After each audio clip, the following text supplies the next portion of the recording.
the thermal curling portion of the exam, you must first sanitize your hands. After you sanitize your hands, if you did not take your applicator out, you can go inside of your universal supply bag and take out an applicator. This will allow you to use an applicator instead of your finger when you begin to use your product. I will use this applicator to remove my curling wax.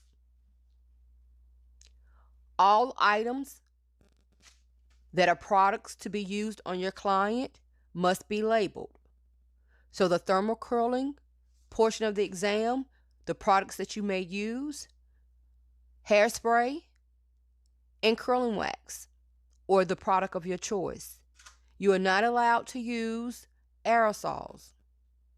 So here, I discarded my applicator into the trash, and I'm preparing the hair for the hairspray, which is now in a spritz bottle.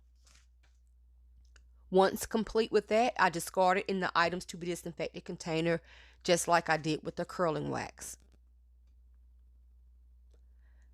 As you smooth and prepare the hair, also remember to be conscious of how wide your subsection is. So here I am using my finger to measure the width of that subsection. The width should be no wider than 3 inches. I encourage you to do only 2. The wider, the more risk you run into your curls flopping at the reference point. So ensure that your subsections are 1, no wider than 3 inches, and then the length or how thick it is, your subsection needs to be the width of the barrel. And the barrel that you guys have is between 3/4 to 1 inch. So I choose to use my index finger, and I have measured, and I know from the tip of my finger to the first knuckle, it is 1 inch. So instead of using my iron, I usually use my finger. Now, as we prepare the hair, it is your option if you already want to have the hair pre-prepped up, meaning you can already put hair spritz in the hair, and you can already put your curling wax. Now here I am discarding the remainder of those end wraps.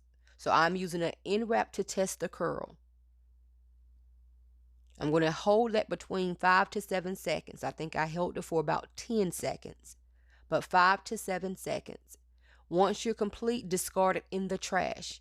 I tend to hit the hand sanitizer just because my fingers sometimes will touch the tip of the bag. On these subsections, I want you guys to practice working with product and practice working without product. And you make your decision on whether or not you need to put any product in the hair.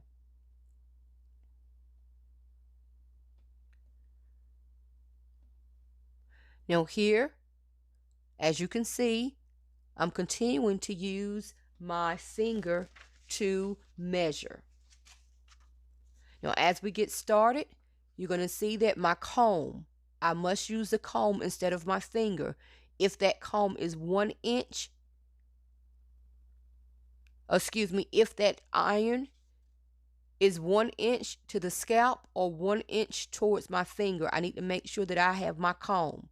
So, example, when I am 1 inch away from the scalp with my client, I need to ensure that I have, just like I'm holding it now, holding the comb at the scalp to prevent any type of burns. Now, my client has short hair, so I have to be mindful to use the comb not just to protect the scalp, but also to remove the hair from the iron. You will create 2 curls on the top. You want to make sure that there are no lines in your work, and you need to make sure that there are no fish hooks or any bent ends or any lines or marks along the hair. You will be penalized for that. As you curl, you will be curling from base to ends. Now, what that means is that you cannot take the iron and drag it all the way to the ends. You must start turning. Now, I chose this mannequin because the hair is short. So as you guys can see, as I went about halfway, I went ahead and bent that iron and began pumping. But for someone with a mannequin with the hair as short as mine, you're going to have to be really, really careful not to for the ends to slip out of the barrel. So make sure that you practice with the length that you intend, the length of hair that your mannequin is going to have for the practical exam. So here we are on number two. We two at the top. We just completed the two at the top. Now at the top, I did use clips. Now you're going to create two more curls on the side. So two at the top and two on the side. You are being evaluated for making sure that you did once again test the temperature, that you do create a curl, and that you do have curls that you are curling from base to ends, from the scalp to the ends. So pump it, pump it, pump it.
Once you get to a closing up point and you finished all of your curling and you still have time remaining, be mindful to go back and check your work.